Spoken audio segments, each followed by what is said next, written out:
progresyo ng Pinas. Tama! Muli kinagagalak ko na finally marami na ang umaasat na galit dito sa harap-harapang pagnanakaw sa kabanang bayan. Galit na kami! Galit na tayo! Hindi pa rin tayo magsalita. Ginagarantiyan ng saligang batas ang karapatan natin magpapagin. Bawat sa harap ng gobyerno. Karapatan natin ito pagpupulong-pulong natin dito. Karapatan natin na marinig tayo. Hindi yan! Tayo po ay tuloy-tuloy ito. Walang bibitiw. Walang bibitiw! Walang iwanan! Walang iwanan! Tuloy-tuloy na ito. Huwag tayong magpapatinag dyan sa mga yan. Pera natin ang gamit nila. Ang yaman pala natin. Tingnan ninyo.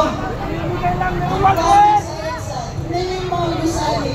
Yung 1.3 million, sana ginamit ang linis ng banyan. 1.3 billion na hindi nagagdagan sa mga kalye dito sa Pilipinas.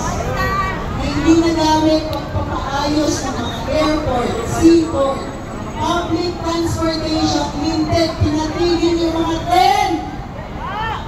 Eh sana ang ayos ng pag-uwi natin pagkatapos ng paghihirap natin sa trabaho. Kinurakot eh!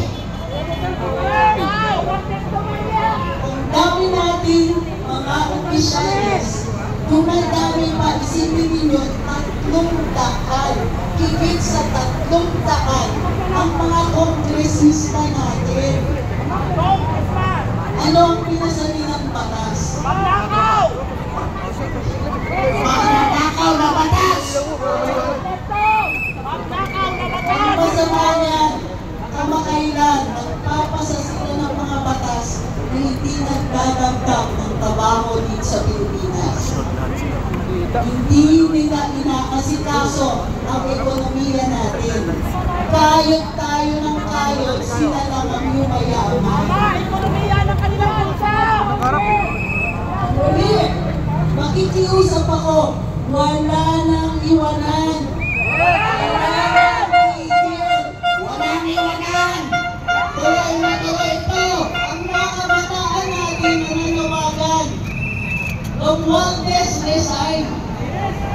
Romualdez resign! May pag-asa tayo dahil ang kabataan natin kumikilos. Huwag tayo magpapaiwan.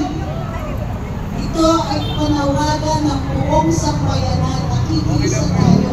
Matagal natin sinasabi, magkakahiwalay tayo watak-watak. Hindi na ngayon. Lahat tayo nagkakaisa. Pagkusa